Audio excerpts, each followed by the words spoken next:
அஸ்ஸலாமு அலைக்கும் வரஹ்மத்துல்லாஹி தஆலா வபரகாத்துஹு. முஸ்தலஹுல் ஹதீஸ் இமாம் யூசுஃபுல் கர்லாவி அவர்களுடைய முஸ்தலஹுல் ஹதீஸ் கிதாபினுடைய 23ஆம் நாள் பாடத்திலே நாம் அமர்ந்திருக்கிறோம். அல்லாஹு ரபுல் ஆலமீன் இந்த பாடங்கள் தொடர்ந்து நடைபெறுவதற்கு அல்லாஹு தௌஃபீக் செய்வானாக. நம்முடைய ஜாமியா ரகீப் எஜுகேஷனல் ட்ரஸ்டின் மூலமாக பல்வேறு விதமான தீன் சம்பந்தமான துனியா சம்பந்தமான சேவைகளை நாம் சிறப்பான முறையிலே ஆற்றி வருகிறோம். இந்த சேவைகள் எவ்வித தொய்வின்றி சிறப்பான முறையில் தொடர்ந்து நடைபெறுவதற்காக அனைவரும் துஆ செய்யுங்கள், இன்னும் ஆதரவு தாருங்கள். நன்மையான காரியங்களில் அனைவரும் ஒன்று சேருவோம், முந்திக் கொள்வோம். நாம் ஆற்றுகிற இந்த சேவைக்கு பொருளாதார பங்களிப்பு செலுத்த நாடுபவர்கள் இங்கே நம்முடைய அக்கௌண்ட் டீட்டெயில்ஸ் வழங்கப்பட்டுள்ளது. அதே போன்று QR கோடும் இங்கே வழங்கப்பட்டுள்ளது. இதன் மூலம் தங்களுடைய பொருளாதார பங்களிப்புகளை செலுத்திக் கொள்ளலாம். அல்லாஹ் ரபுல் ஆலமீன் நம் அனைவர்களுக்கும் தௌஃபீக் செய்வானாக. ஆமீன் யா ரப்பல் ஆலமீன். 23ஆம் நாள் பாடமான இன்றைய பாடத்தில் முஸ்தலஹுல் ஹதீஸ் கிதாபினுடைய பாடங்களின் வரிசையில் இன்று நாம் பார்க்க இருப்பது முத்தவாத்திரான ஹதீஸின் இரு வகைகள். முதல் வகை லஃப்லியான முத்தவாத்திர், இரண்டாவது வகை மானவியான முத்தவாத்திர். அப்ப நாம கடந்த பாடத்துல முத்தவாத்திரான ஹதீஸ் என்றால் என்ன என்பதை நாம பார்த்திருப்போம். அதாவது ஒரு ஹதீஸை அறிவித்திருப்பவர்கள், அந்த ஹதீஸினுடைய சனதினுடைய தபக்காத்துகள் என்று நாம குறிப்பிட்டிருந்தோம். உதாரணத்திற்கு ரசூல் ஸல்லல்லாஹு அலைஹி வஸல்லம் அவர்களிடமிருந்து சஹாபாக்கள் அறிவிப்பாங்க, அப்ப இது ஒரு தபக்கா. சஹாபாக்களிடமிருந்து தாபிகள் அறிவிப்பாங்க, இவங்க ஒரு தபக்கா. தாபியின்களிடமிருந்து தாபிக அறிவிப்பாங்க, அது ஒரு தபக்கா. இப்படி ஹதீஸ் எங்கு சென்று சேருகிறதோ அதுவரைக்கும் தபக்காத்துகள் எத்தனை வேண்டுமானாலும் போகலாம். இந்த எல்லா தபக்காத்துகளிலேயும் குறைந்தது 10 நபர்களாவது அந்த ஹதீஸை அறிவித்திருக்கணும். அந்த 10 நபர்களும் எப்படி இருக்கணும்னா, அவர்கள் பொய்யின் மீது ஒன்றுபடுவது அசாத்தியமானதாக இருக்கணும். அவங்க சொன்னால் அது மிகச் சரியானதாக தான் இருக்கணும். அப்படிங்கிற ஒரு தரம் மிக்க குறைந்தது 10 நபர்களாவது ஒவ்வொரு தபக்காத்திலேயும் அறிவித்திருக்க வேண்டும் என்பதுதான் முத்தவாத்திரான ஹதீஸ் என்று நாம கடந்த பாடங்கள்ல சுருக்கமான முறையில பார்த்திருந்தோம். அதுதான் முத்தவாத்திரான ஹதீஸினுடைய விளக்கமும் வரையறையும் கூட. அது லஃபுலி மானவின்னு பிரிப்பாங்க. லஃபுலின்னா என்னதுன்னா, அந்த அறிவிப்பாளர்கள் ஒவ்வொருவரும், அதாவது எல்லா அறிவிப்பாளர்களுமே ஒரு வார்த்தை கூட மாறாமல் ஒரு ஹதீஸை அறிவித்திருக்கிறாங்க. எத்தனை தபக்காத்துகள் அந்த ஹதீஸுடைய சனது சென்றாலும் சரி, அந்த தபக்காத்திலே வரக்கூடிய அறிவிப்பாளர்கள் 10ற்கு மேல எத்தனை நபர்களாக இருந்தாலும் சரி, எல்லோருமே அந்த ஹதீஸை ஒரு வார்த்தையில் கூட மாற்றம் இல்லாம அப்படியே ஒரே வார்த்தையை வைத்து எல்லா அறிவிப்பாளர்களும் அறிவித்திருந்தாங்க அப்படின்னா, அந்த முத்தவாத்திரான ஹதீஸுக்கு பேரு அல் முத்தவாத்திருல் லஃப்லி என்பதாக நாம சொல்லுவோம். அதே போன்று அறிவிப்பாளர்கள் அர்த்தத்தை மாற்றல, ஆனா வார்த்தைகளில் சிறிய சிறிய மாற்றங்கள் வருது அப்படின்னா அர்த்தம் அங்க மாறி இருக்காது. இதற்கு பேரு தான் அல் முத்தவாத்திருல் மானவி என்பதாக நாம குறிப்பிடுவோம். அப்போ அல் முத்தவாத்திருல் லஃப்லி என்பது அது ரொம்பவும் ஹதீஸுடைய வரிசையில நம்ம எடுத்து பார்க்கும் பொழுது ரொம்ப குறைவாக தான் நமக்கு காணப்படும். என்ன காரணம் அப்படின்னா, எத்தனை படித்தரங்கள் எத்தனை தொபக்காத்துகள் ஹதீஸுடைய சனது சென்றாலும் அந்த ஒவ்வொரு தொபக்காத்திலேயும் 10ற்கு மேல எத்தனை அறிவிப்பாளர்கள் வந்தாலும் அவர்கள் லெஃபுல், அதாவது ஒரு வார்த்தையை கூட மாற்றல அப்படின்னா அர்த்தமும் அங்க மாறி இருக்காது. அப்ப லெஃபுலும், அதாவது வார்த்தையும் பொருளும் ஒன்றுபட்டு எத்தனையோ தபக்காத்துகள் கடந்து எத்தனையோ அறிவிப்பாளர்கள் அறிவிக்கிறாங்க அப்படின்னா அந்த ஹதீஸ் மிகவும் தரம் மிக்கதாக இருக்கும். அது ஹதீஸுடைய வரிசையில காண கிடைப்பது ரொம்ப அரிது என்பதாக நம் கிதாபிலையும் குறிப்பிட்டு அதற்கான உதாரணத்தையும் நமக்கு சொல்லி தருவார்கள். அதே போன்று முத்தவாத்திர் மானவி என்பது ஹதீஸுடைய வரிசையில நிறைய நமக்கு கிடைக்கக்கூடியதாக இருக்கும், காண கிடைக்கக்கூடியதாக இருக்கும். ஏன்னா அது வார்த்தையில சிறிய மாற்றங்கள் இருக்கலாம், ஆனால் அர்த்தத்துல எந்த மாற்றமும் இருக்காது. அப்படி ஒரு எத்தனை தபக்காத்துகள் எத்தனை படித்தரங்களை சனது கடந்தாலும் சரி, அந்த ஒவ்வொரு தபக்கத்திலேயும் எத்தனை அறிவிப்பாளர்கள் இருந்தாலும் சரி, லஃபுதுல வார்த்தையில சிறிய சிறிய மாற்றம் இருந்தாலும் அர்த்தத்துல ஒருபோது மாற்றம் இருக்காது. அப்படிப்பட்ட ஹதீசுகள் அல்ல முத்தவாத்திருல் மானவி என்பதாக நமக்கு குறிப்பிட்டு தருகிறார்கள். அப்ப இதுதான் முத்தவாத்திரான ஹதீஸினுடைய அர்த்தமும் அதன் இரு வகைகளான அல் முத்தவாத்திருல் லஃபுதி, அதே போன்று அல் முத்தவாத்திருல் மஅனவி, இந்த இரு வகைகளுடைய விளக்கமும் சுருக்கமான முறையில் நாம பார்த்திருக்கிறோம். இப்ப இதற்கான வார்த்தை ரீதியான விளக்கத்தையும் அதே போன்று அதற்குண்டான உதாரணத்தையும் நாம கிதாபை வாசிக்கும் பொழுது தெரிந்து கொள்ளலாம். இன்ஷா அல்லாஹு தஆலா. வாருங்கள் நாம கிதாபிற்குள்ளே செல்லலாம். பிஸ்மில்லாஹிர் ரஹ்மானிர் ரஹீம். அல் ஹதீஸுல் முத்தவாத்திரு, முத்தவாத்திரான ஹதீஸ். இதுதான் இன்றைய பாடத்தினுடைய தலைப்பு. முத்தவாத்திரான ஹதீஸை குறித்து நமக்கு விரிவான முறையில உதாரணங்களோடு நமக்கு சொல்ல போறாங்க. இப்ப முத்தவாத்திர் அப்படின்னா நம்ம முத்தவாத்திரான ஹதீஸினுடைய விளக்கத்தை சுருக்கமான முறையில மேல பார்த்திருந்தோம். இதை சற்று விரிவாக இப்ப முத்தவாத்திரான், அந்த முத்தவாத்திரனும் வார்த்தைக்குண்டான அர்த்தம் என்ன அப்படின்னு பாக்குறோம். லுகத்துல, அகராதியில தொடர்ந்து வரக்கூடியது, ஒன்றன் பின் ஒன்று தொடர்ந்து வரக்கூடியது, முத்ததாபியா என்ற அர்த்தம் கொடுப்பாங்க. இப்படி இந்த முத்தவாத்திரான ஹதீஸ்னா என்ன, அதை பற்றி சொல்ல போறாங்க பாருங்க. ஹுவ, அதுவாகிறது, அதாவது இந்த முத்தவாத்திரான ஹதீஸ் என்பதாகிறது அல்லதி ஒரு ஹதீஸாக இருக்கும். எப்படிப்பட்ட ஹதீஸு? ரவாஹு, அதை அறிவித்திருப்பார்கள். இந்த ஹூடைய லமீர் இந்த அல்லதியை நோக்கி மீட்டணும். அதை அறிவித்திருப்பார்கள். மிம் மபதஇஹி இலா முன்தஹாஹு ஜம்உன் அன் ஜம்இன்.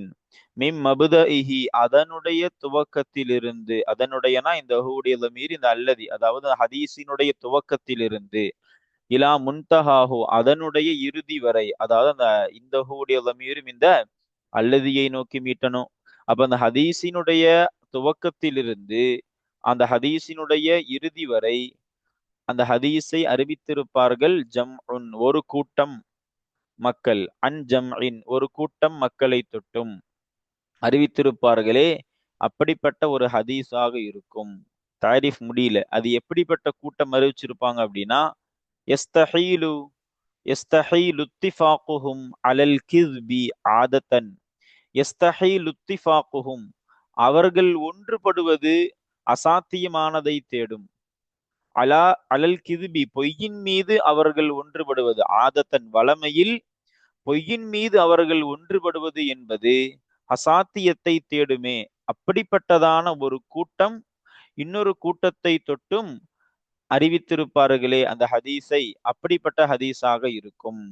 இன்னும் அந்த கூட்டம் எப்படிப்பட்டவர்கள் அப்படின்னா, வஸ்தனது, இங்க வ அஸ்தனதுன்னு போட்டிருக்காங்க, அது அச்சுப்பிள்ளையாக இருக்கலாம். வஸ்தனது, இன்னும் அவர்கள் சாய்ந்திருப்பார்கள். இந்த இஸ்தனதுவை நாம் எங்க அத்துப்பு செய்யணும்னா இந்த எஸ்தஹீலுல அத்துப்பு செய்யணும். இந்த இந்த கூட்டம் எப்படிப்பட்டவர்கள்ங்கிற விளக்கத்தை நமக்கு தராங்க. வஸ்தனது, இன்னும் அவர்கள் சாய்ந்திருப்பார்கள். இலா அம்ரின் மஹ்சூசின், ஐம்புலன்களில் ஒன்றை கொண்டு உணரப்படக்கூடியது. அம்ரு மஹ்சூஸ்னா என்னது? ஐம்புலன்களால் அறியப்படக்கூடிய, உணரப்படக்கூடிய ஒன்றுக்கு பேரு தான் அம்ரு மஹ்சூஸ். அப்போ இலா அம்ரிம் மஹ்சூசின், ஐம்புலன்களில் ஏதேனும் ஒன்றை கொண்டு உணரப்படக்கூடிய ஒரு காரியத்தின் பக்கம் அவர்கள் சாய்ந்திருப்பார்கள். கஸ்ஸம்இ, கேட்பது போல, காதால் கேட்பது போல, ஒரு ரிவாயத்தி, இன்னும் அறிவிப்பது போல, வாயால் அறிவிப்பது போல. இதுவெல்லாம் அம்ரு மஹ்சூஸுக்கு உதாரணம். இப்படி ஐம்புலன்களில் ஏதேனும் ஒன்றை கொண்டு உணரப்படும் ஒரு காரியத்தின் பக்கம் அவர்கள் சாய்ந்தும் இருப்பார்கள். இன்னும் அது உண்டாகுவதுமாகும். எது? மதுக்கூர் அர்த்தம் கொடுக்கணும் தாலிக்கவுக்கு. மேல் சொல்லப்பட்ட அந்த விஷயம் உண்டாகுவதுமாகும். ஃபி ஜமீஇ தபகாத்தி, சனதினுடைய அனைத்து தபகாத்துகளிலேயும் அது மேல் சொல்லப்பட்டது உண்டாகுவதுமாகும்.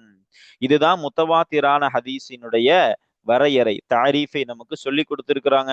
அப்ப என்ன சொல்ல வராங்கன்னா, ஒரு ஹதீஸினுடைய துவக்கத்திலிருந்து இறுதி வரை, உதாரணத்திற்கு ரசூல் ஸல்லல்லாஹு அலைஹி வஸல்லம் அவர்களிடமிருந்து சஹாபாக்கள் கேட்டிருப்பாங்க. இதுதான் அந்த துவக்கம்.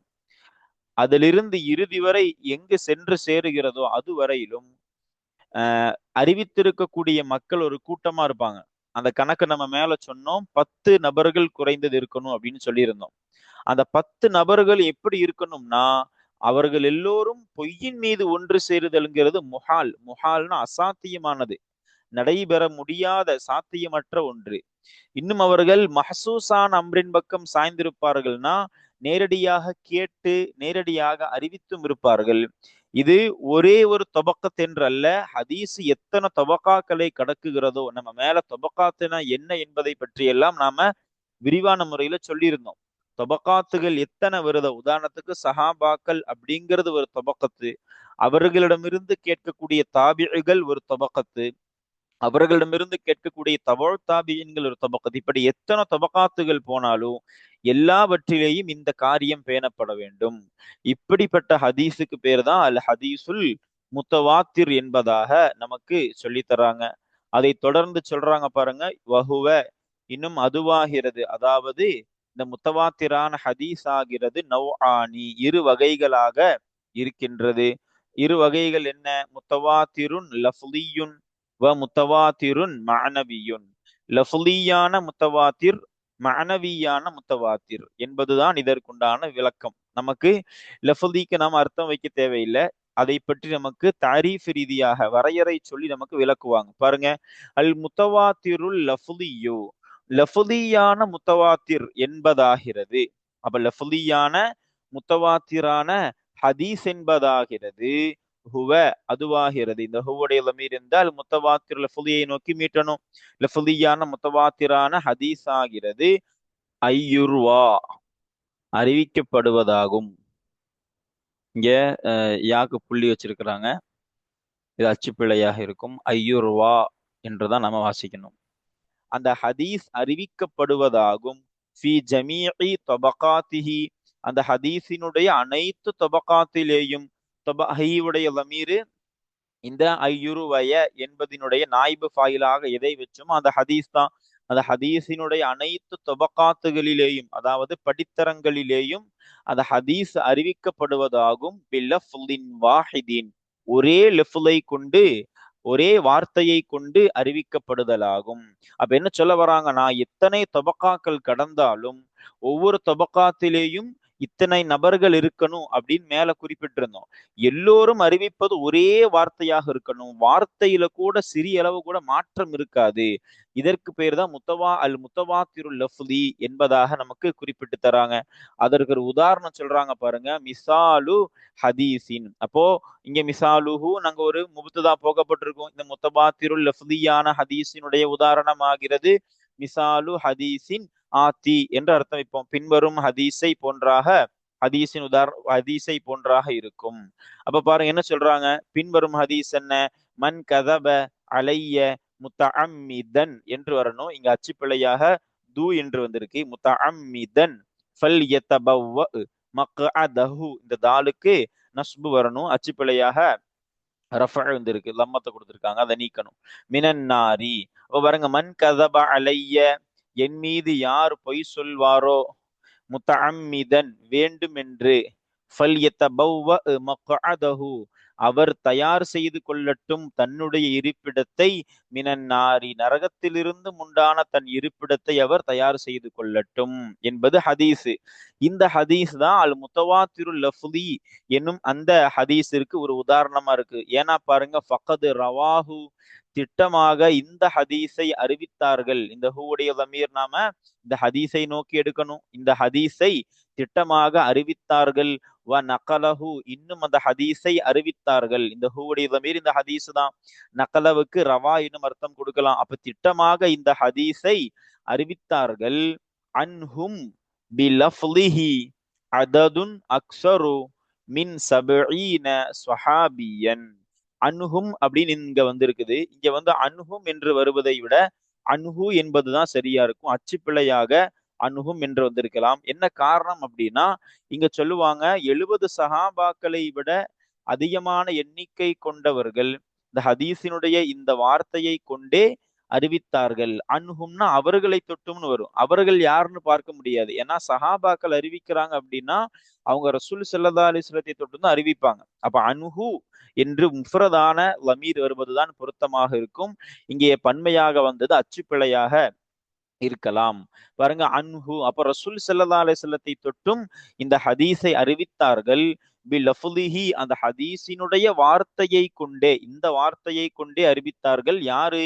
அததுன் அக்ஸரு மின் சபீன ஸஹாபியா, 70 ஸஹாபாக்களை விட அதிகமான எண்ணிக்கை கொண்டவர்கள் இந்த ஹதீஸை, இந்த வார்த்தையை கொண்டே அறிவித்திருக்கிறார்கள். இன்னும் சொல்றாங்க பாருங்க, பைனஹும், அவர்களுக்கு மத்தியில் இருக்கிறார்கள், அந்த 70 ஸஹாபாக்களுக்கு மத்தியில் இருக்கிறார்கள், அல் அஷரத்துல் முபஷ்ஷரூன பில் ஜன்னா, சுவர்க்கத்தை கொண்டு சோபனம் சொல்லப்பட்ட 10 சஹாபாக்களாகிறவர்கள் அந்த 70 சஹாபாக்களுக்கு மத்தியிலே இருக்கிறார்கள். அப்போ சுவர்க்கத்தை கொண்டு நன்மாராயம் சொல்லப்பட்ட அஷ்ரத்துல் முபஷரான் நம்ம சொல்லுவோம். அந்த 10 சஹாபாக்கள் உட்பட 70 சஹாபாக்களுக்கும் அதிகமானவர்கள் இதே வார்த்தையை கொண்டு அறிவித்திருக்கிறார்கள் இந்த ஹதீஸை. இதனால இது என்னது, இப்படி ஒரு தொபக்கத்துல, இது சஹாபாக்கள்ங்கிறது ஒரு தொபக்கா, இப்படி இவர்களிடமிருந்து கடந்து வந்த அனைத்து தொபக்காத்திலேயுமே, தாபியன்களாகட்டும் தபு தாபியன்களாகட்டும், எல்லா தொபக்கத்திலேயுமே இதே வார்த்தையை கொண்டு அறிவிக்கப்பட்டிருக்கும் அந்த குறிப்பிட்ட எண்ணிக்கைக்குட்பட்ட நபர்களால். இதுக்கு பேர் தான் அல் ஹதீசுல் முத்தவாத்திருல் லஃப்லியு என்பதாக குறிப்பிடுவார்கள். தொடர்ந்து சொல்றாங்க பாருங்க, வஹாதன் நவ்உ, இன்னும் இந்த வகையாகிறது. எந்த வகை? அல் முத்தவாத்திருல் லஃப்லி என்பது என்னும் இந்த வகையாகிறது நாதிருன், அரிதானதாகும், ஜித்தன், முற்றிலும். அப்ப ரொம்பவும் அரிதான ஒன்றுங்கிறாங்க. ஹதீஸினுடைய அந்த வரிசையில நாம அல் முத்தவாத்திருல் லஃப்லியான ஹதீஸ் என்பது ரொம்ப குறைவாக தான் நமக்கு கண்ணிற்கு படும் என்று குறிப்பிடுறாங்க. என்ன காரணம் அப்படின்னா, முத்தவாத்திர் அப்படிங்கிறதே அற்புதமான மிக தரம் வாய்ந்த ஒரு ஹதீஸ். முத்தவாத்திருல் லஃப்லி என்பது, அதாவது வார்த்தை கூட சற்று கூட மாறாமல் அப்படியே அறிவிக்கப்படுதல் அப்படிங்கிறது இந்த வகை ரொம்ப அரிதான ஒன்றாக தான் இருக்கும் என்பதாக நமக்கு குறிப்பிட்டு தராங்க. அதை தொடர்ந்து சொல்றாங்க பாருங்க, அல் முத்தவாத்திருல் லஃப்லின்னு என்னன்னு பார்த்துட்டோம். இப்ப அல் முத்தவாத்திருல் மன்வின்னு போட்டிருக்காங்க, அல் முத்தவாத்திருல் மஅனவியு என்று வரணும். இங்கிருந்து நம்ம விளக்க போறாங்க. அல் முத்தவாத்திருல் மஅனவியு, அல் முத்தவாத்திருல் மஅனவியான ஹதீஸ் என்பதாகிறது என்று அர்த்தம் வைக்கணும். அப்ப நமக்கு வார்த்தையிலேயே விளக்கம் கிடைச்சிருது. அல் முத்தவாத்திருல் லஃப்லினா என்னது? லஃப்லு மாறாமல் தவாத்துராக அறிவிக்கப்பட்ட ஹதீஸுக்கு தான் அல் முத்தவாத்திருல் லஃப்லின்னு சொல்லுவோம். அல் முத்தவாத்திருல் மஅனவின்னு என்னது? லஃப்தில் சிறிய சிறிய மாற்றம் ஏற்படலாம், ஆனா அர்த்தத்தில் எந்த ஒரு மாற்றமும் இருக்காது. அப்படி தவாத்துராக வந்த ஹதீஸுக்கு பேர் தான் அல் முத்தவாத்திருல் மஅனவி என்பதாக குறிப்பிடுவோம். அப்ப பாருங்க, அல் முத்தவாத்திருல் மஅனவியு, அல் முத்தவாத்திருல் மஅனவியான ஹதீஸ் என்பதாகிறது ஹுவ, அதுவாகிறது. இந்த ஹுவோடைய லமீரை நாம இங்கே நோக்கி மீட்டணும். ஐயர்வியல் ஹதீஸ பிமஅனாஹு ஜம்உன் கஸீருன், ஐயர்வியல் ஹதீஸ, அந்த ஹதீஸை அறிவிப்பதாகும், பிமஅனாஹு, இந்த ஹுவுடைய லமீர் ஹதீஸை நோக்கி எடுக்கணும். அந்த ஹதீஸினுடைய அர்த்தத்தை கொண்டு யார் அறிவிப்பதாகும்? ஜம்உன் கஸீருன், அதிகமான ஒரு கூட்டம். இந்த ஐயருவிய உடைய ஃபாயில் இந்த ஜம்உன் தான். அப்ப என்ன சொல்ல வராங்க? அந்த ஜம்உன் கசீரா நம்ம மேல குறிப்பிட்டோம், குறைந்தது 10 நபர்கள். அந்த 10 நபர்களும் அல்லது அதற்கு அதிகமாகவும் இருக்கலாம். அந்த நபர்கள் எப்படி இருக்கணும்னா, அவர்கள் பொய்யின் மீது ஒன்றுபடுவதுங்கிறது அசாத்தியமானது. அதே போன்று மஹசூசான அம்ரின் பக்கம் சாய்ந்திருப்பார்கள். காதால் கேட்டேன், வாயால் மொழிந்து அறிவித்தேன் அப்படிங்கிற மாதிரி அறிவித்திருப்பார்கள். இப்படிப்பட்ட அந்த மக்கள், அந்த அதிகமான அந்த கூட்டம் அந்த ஹதீஸினுடைய அர்த்தத்தை கொண்டு அந்த ஹதீஸ் அறிவித்திருப்பதாகும். வலாயுஷ்தரத்து, இன்னும் ஷருத்திடப்படாது, அத்ததாபுகுல் லஃப்லியு ஃபிர் ரிவாயாத்தில் முக்தலிஃபத்தி, மாறுபட்ட பல அறிவிப்புகளில் லெஃப்லு சார்ந்த ஒற்றுமை, வார்த்தை சார்ந்த ஒற்றுமை என்பது அங்கே நிபந்தனையிடப்படாது என்று குறிப்பிடுறாங்க. இன்னமா யுக்தஃபா, அங்கே போதுமாக்கப்படுவதெல்லாம், அல்லது எக்தஃபின்னு வைத்தால் அங்கே போதுமாக ஆகுவதெல்லாம் பி அதா இல் மஅனா, அர்த்தத்தை நிறைவேற்றுவது கொண்டுதான். நிச்சயமாக அங்கே போதுமாக ஆகுவதெல்லாம் பி அதா இல் மஅனா, அர்த்தத்தை நிறைவேற்றுவது கொண்டுதான்.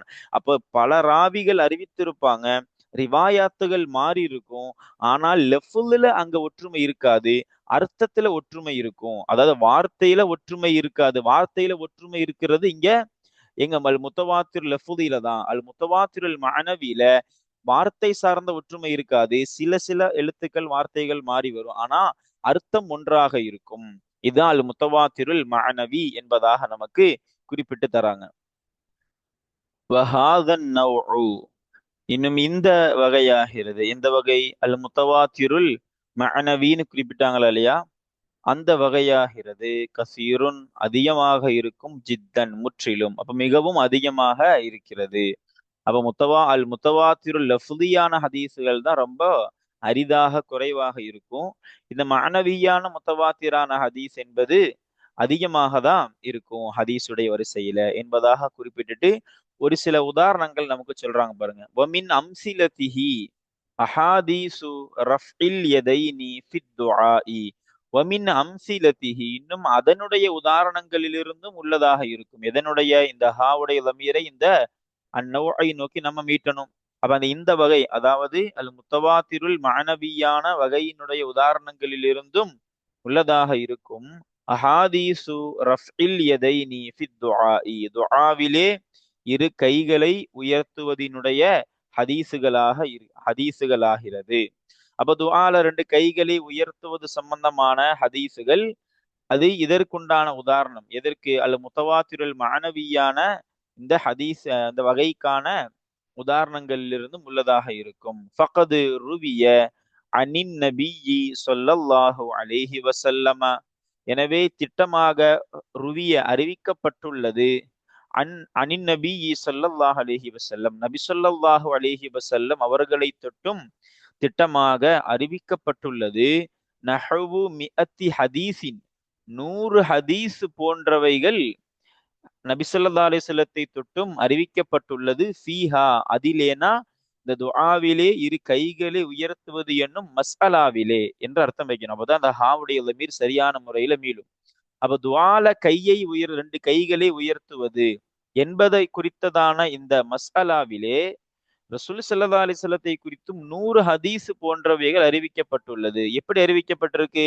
ரஃபஅ யதைஹி ஃபித் துஆஇ, ரஃபஅ நபி ஸல்லல்லாஹு அலைஹி வஸல்லம் அவர்கள் உயர்த்தினார்கள். இந்த ரஃபஅவுடைய ஃபாயிலு அந்நபியு ஸல்லல்லாஹு அலைஹி வஸல்லம், யதைஹி தங்களுடைய முபாரக்கான இரு கைகளை, இந்த ஹீவுடைய லமீரும் இந்த அந்நபியு ஸல்லல்லாஹு அலைஹி வஸல்லம் தான். அப்ப நபி ஸல்லல்லாஹு அலைஹி வஸல்லம் அவர்கள் தங்களுடைய இரு கைகளையும் உயர்த்தினார்கள். ஃபித் துஆஇ, துஆவிலே, அதாவது பிரார்த்தனையிலே.